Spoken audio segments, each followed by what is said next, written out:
আল্লাহ আমার রব, এই রবি আমার সব, দামে দামে তন মনে তারি অনুভব।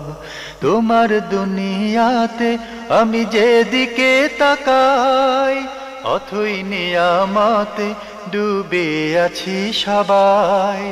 পাক পাখালির গানে শুনি তসবিহ কালো রব, তসবিহ কালো রব। আল্লাহ আমার রব, এই রবি আমার। আসসালামু আলাইকুম। আলহামদুলিল্লাহ, আসসালাতু ওয়াসসালামু আলা রাসূলিল্লাহ। প্রিয় দর্শক, আপনারা যারা দেশে আছেন প্রবাসে, সবাইকে জানাই অনেক অনেক প্রীতি ও শুভেচ্ছা। শুরু হলো এনটিভি আয়োজিত এবং লাভ হলো নিবেদিত অনুষ্ঠান আপনার জিজ্ঞাসা। আপনাদের সাথে আছি আমি জয়নুল আবেদিন আজাদ। আর আপনাদের মনে জাগা প্রশ্নের জিজ্ঞাসার জবাব দিচ্ছেন বিশিষ্ট আলেম ডক্টর মোহাম্মদ সাইফুল্লাহ। আসসালামু আলাইকুম ওয়া রাহমাতুল্লাহি ওয়া বারাকাতুহু।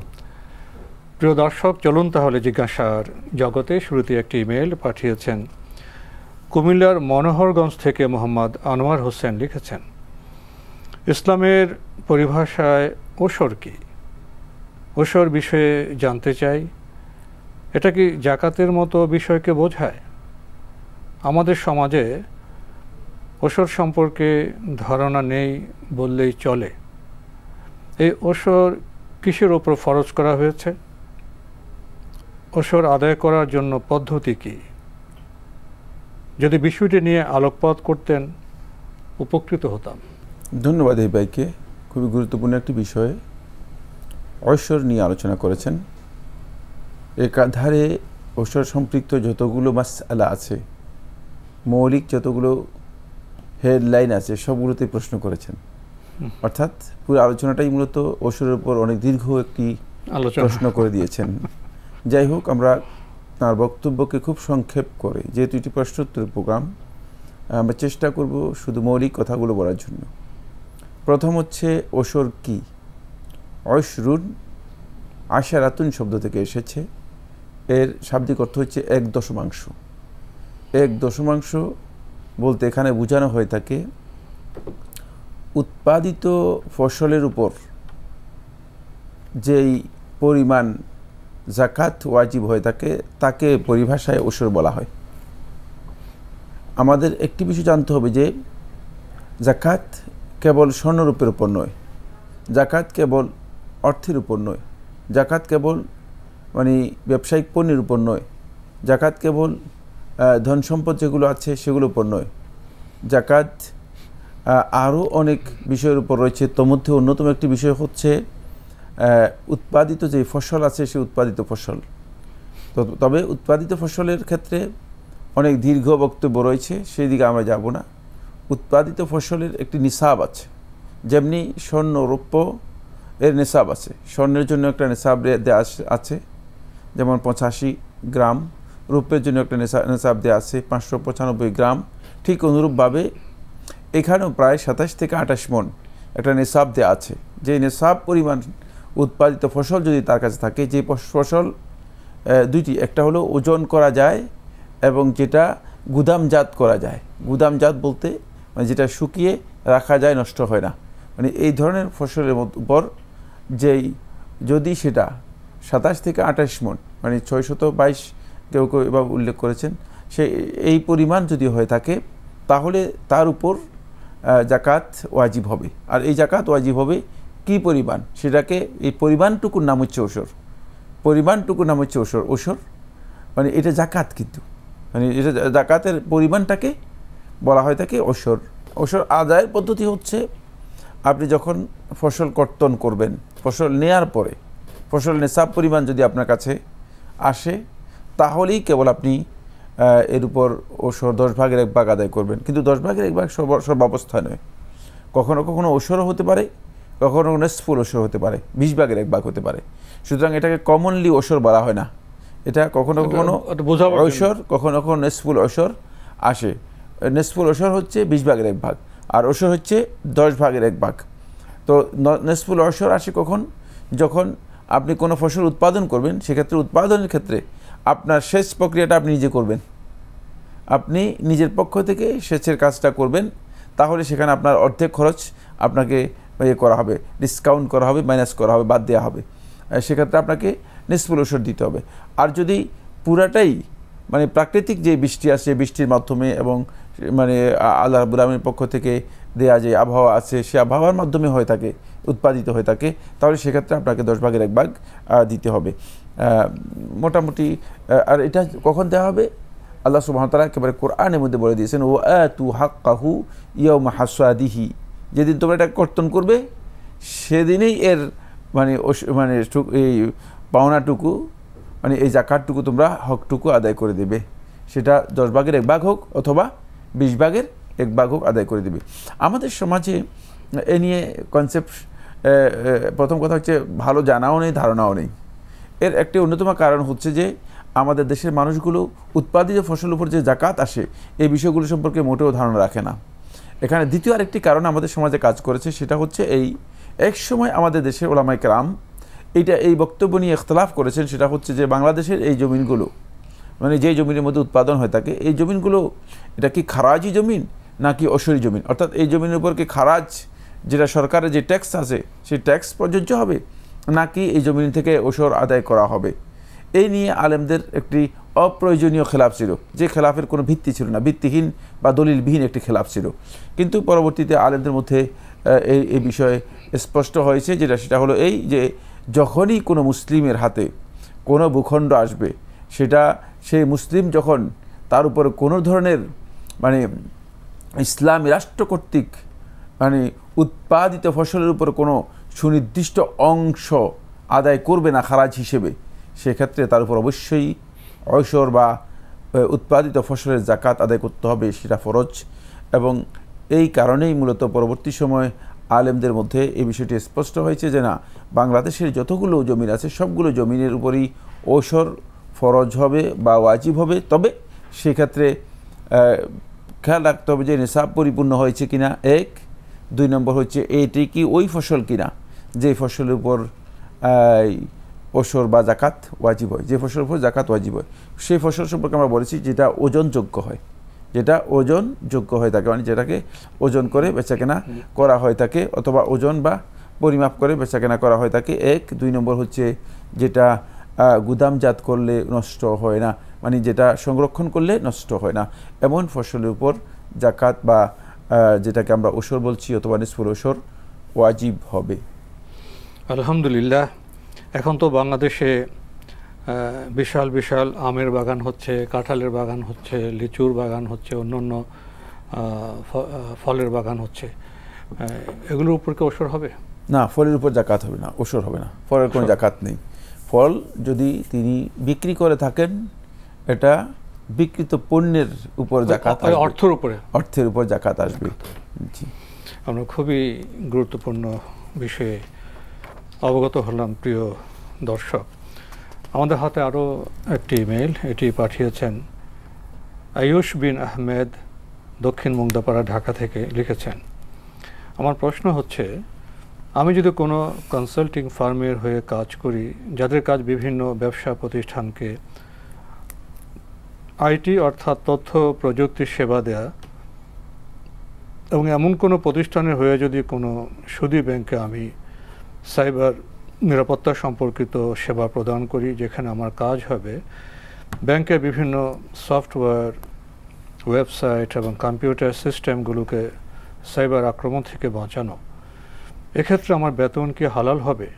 কারণ আমার বেতন ব্যাংক থেকে নয়, বরং আমি যে ফার্মে কাজ করি তার থেকে নেব, এবং ব্যাংকের সুদের লেনদেনের সাথে আমার কোনো সম্পর্ক নেই। দয়া করে বিষয়টির উত্তর জানাবেন। ধন্যবাদ আপনাকে, খুবই গুরুত্বপূর্ণ একটি বিষয় প্রশ্ন করেছেন। যেহেতু আপনার কাজের সাথে সুদের কোনো লেনদেন নেই, কোনো সম্পর্ক নেই, আর আপনি যে কোম্পানিতে চাকরি করছেন সেই কোম্পানির সাথেও সুদের কোনো সম্পর্ক নেই, সেক্ষেত্রে আপনার কাজটি হালাল এবং আপনার উপার্জনও হালাল, কোনো সন্দেহ নেই। আমরা খুবই গুরুত্বপূর্ণ বিষয়ে অবগত হলাম। প্রিয় দর্শক, আমাদের হাতে আরও একটি ইমেল পাঠিয়েছেন রোমেল ভুইয়া, লিখেছেন, শায়েখ, আপনি বলেছেন আল্লাহর জিকির করার সময় জিহ্বা নাড়িয়ে হালকা আওয়াজ করে পড়তে হবে, সূরা তাগাবুনে আল্লাহ বলেছেন, আসমান সমূহ ও জমিনে যা কিছু আছে তিনি তা জানেন, এবং তিনি জানেন যা তোমরা গোপন করো এবং যা তোমরা প্রকাশ করো।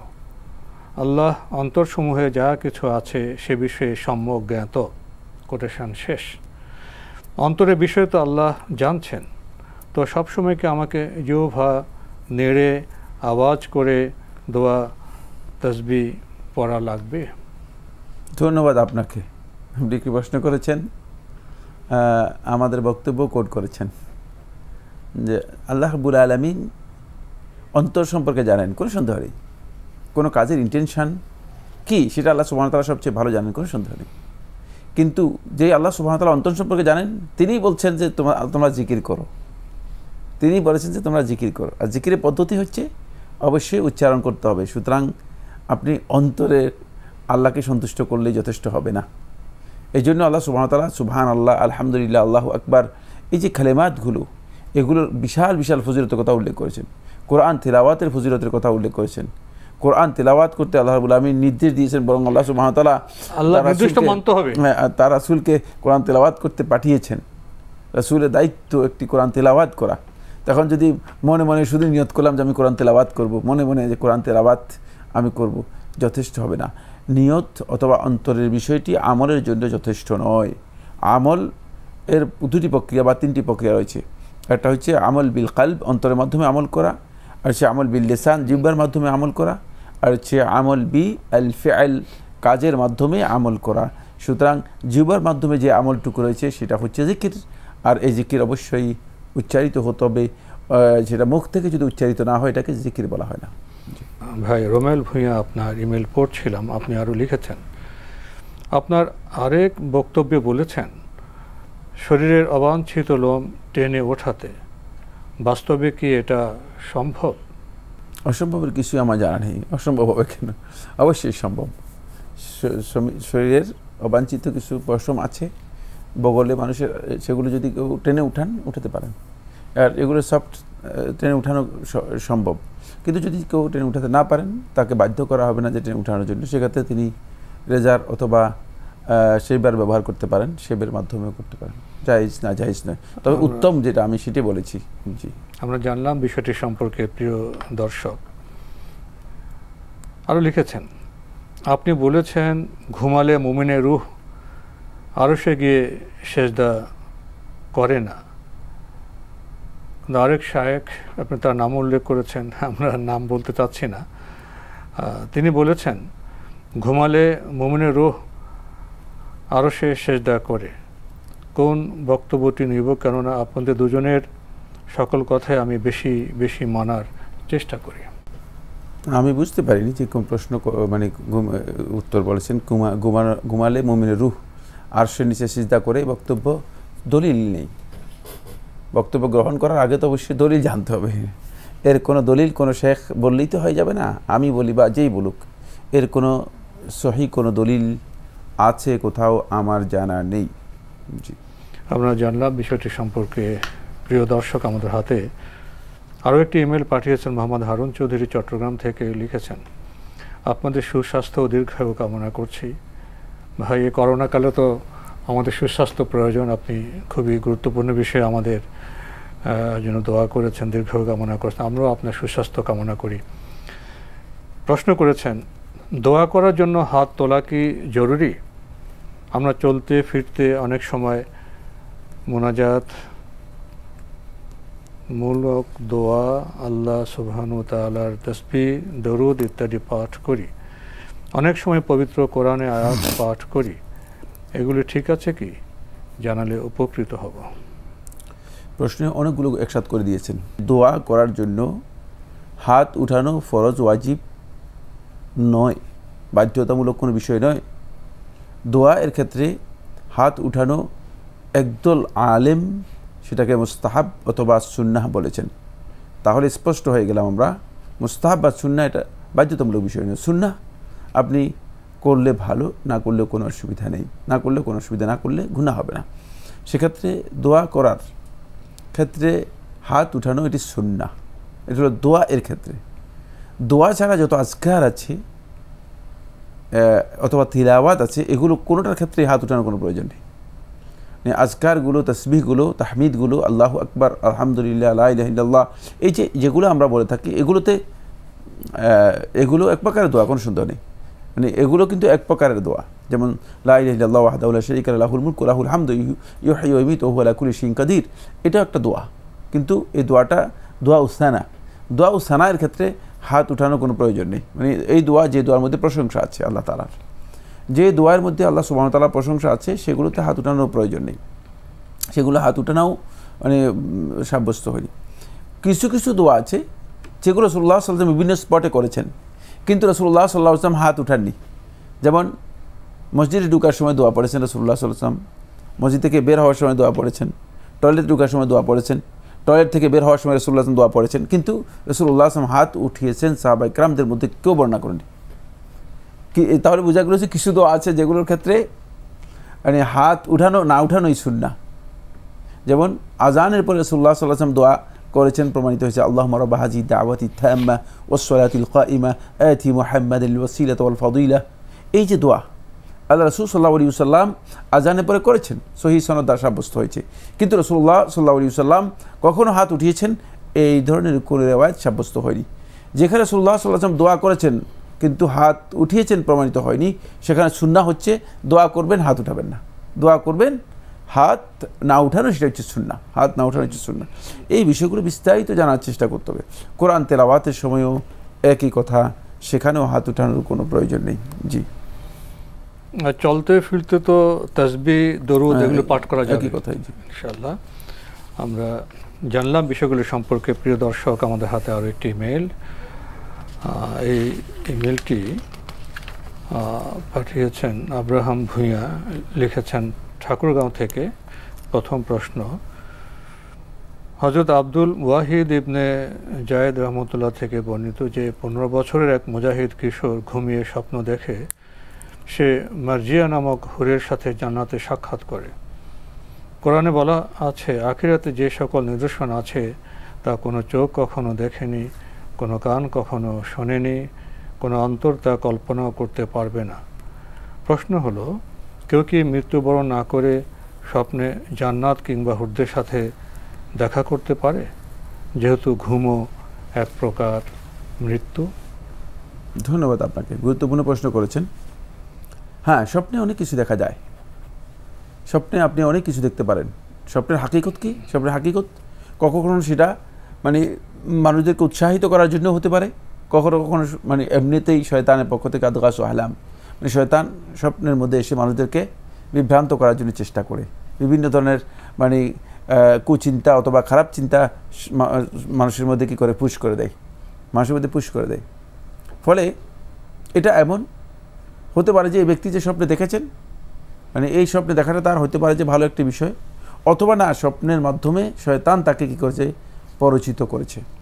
বিশেষ করে মুগাইয়াবাতের যে বিষয়গুলো আল্লাহ সুবহানাহু ওয়া তাআলা আখিরাতের জন্য খাস করেছেন, মানে যে বিষয়গুলো আখিরাতের সাথে একেবারেই মানে বিশেষায়িত, বৈশিষ্ট্যমণ্ডিত, এই ধরনের বিষয় যদি কেউ মনে করে থাকেন যে মানে তিনি স্বপ্নে দেখেছেন আর তিনি একেবারে আল্লাহর কাছে পৌঁছে গিয়েছেন, এমন কিছু যদি মনে হয়, তাহলে বুঝতে হবে যে এটি তার এই স্বপ্ন সত্যিকার যথার্থ নয়, সঠিক নয়।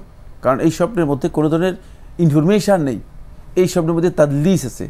তাদলিস হচ্ছে এই স্বপ্নের মধ্যে প্রতারণা আছে। ফলে এইটা শয়তানের এক প্রকারের তালবিস হতে পারে, শয়তানের এক প্রকারের কূটকৌশল হতে পারে। কারণ শয়তান মুজাহিদের অন্তর মধ্যে এটা দিতে পারে যে তুমি এমন জিহাদ করেছো যে জিহাদ করতে করতে এক পর্যায়ে গিয়ে তুমি মানে আল্লাহ তাআলার নৈকট্য লাভ করে কাছে পৌঁছে গিয়েছো, ফলে তোমার কাছে হুর চলে আসছে। ফলে এই ব্যক্তির মধ্যে হুর এসে যাবে, আত্মগরিমা এসে যাবে, আত্ম অহংকার এসে যাবে, আত্মম্ভরিতা এসে যাবে। সে নিজেকে মনে করবে যে মানে আমি তো অনেক উপরে উঠে গেছি। এ ধরনের ঘটনা অনেক আলোচনা করেছেন ইমাম ইবনুল জাওজি রাহিমাহুল্লাহ তাআলা তালবিসে ইবলিসের মধ্যে, শয়তানের কূটকৌশলের মধ্যে। মানে যদি স্বপ্নটা এই ধরনের হয় থাকে যেগুলো একেবারেই গায়েবের অদৃশ্য জ্ঞানের সাথে জড়িত, যেমন আল্লাহ তাআলা আরশ আমি দেখে ফেলেছি, তাহলে বুঝতে হবে যে এই শয়তানের মধ্যে তালবিসে ইবলিস থাকার সম্ভাবনা বেশি। ইমানদার ব্যক্তিগণ সেক্ষেত্রে আরও সতর্কতা অবলম্বন করবে, আরও সতর্কতা অবলম্বন। কিন্তু স্বপ্নকে আমি কথা বলতে পারি না, মানে আমার এই কোনো এমন কোনো এভিডেন্স বা দলিল নেই আমার কাছে যে আপনি স্বপ্নে দেখেন নাই। মানে কোনো ব্যক্তি বলতে পারে আমি স্বপ্নে দেখেছি, আর আমি বলি যে আপনি স্বপ্নে দেখেন নাই, এর কোনো দলিল আমার কাছে নেই। কিন্তু আমার কাছে একটি জিনিস তথ্য, সেটা হচ্ছে ইনফরমেশান গুরুত্বপূর্ণ, সেটা হলো এই যে মুগাইয়াবাতের এই বিষয়গুলো যদি কাউকে মানে কেউ মনে করেন যে আমি একেবারে আল্লাহ রাব্বুল আলামিনের নৈকট্য লাভ করে ফেলেছি, এটা অবশ্যই এক প্রকারের তালবিসে ইবলিস হতে পারে।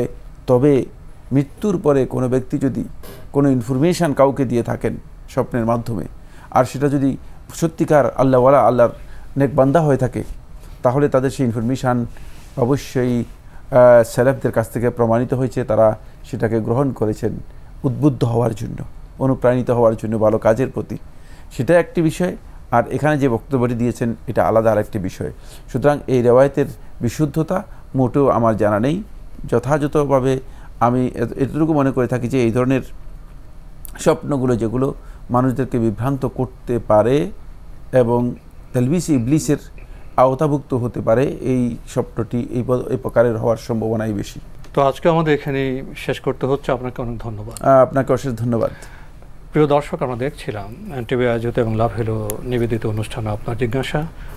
আমাদের অনুষ্ঠান আপনারা এনটিভি অনলাইনেও দেখতে পারবেন। ভিজিট করুন www.ntvbd.com। এছাড়া ইউটিউবে এবং আমাদের ভেরিফাইড ফেসবুক পেজে অনুষ্ঠান দেখতে পারবেন। শেষে এসে আমরা যে প্রশ্ন পেলাম, স্বপ্নের প্রশ্ন, স্বপ্ন এক অন্য জগৎ, স্বপ্ন ভালো হতে পারে, মন্দ হতে পারে। আজকের স্বপ্নটি একটি সুনির্দিষ্ট বিষয় ছিল গায়েবের বিষয়ে। গায়েবের বিষয়ে আমরা কি করে জানব? আজকে আমরা জানলাম অনেক ক্ষেত্রে শয়তান আমাদের প্রতারণার ফাঁদেও ফেলতে পারে। স্বপ্নের যে জগৎ সেটা অন্য একটা জগৎ, অন্য একটা শাস্ত্র।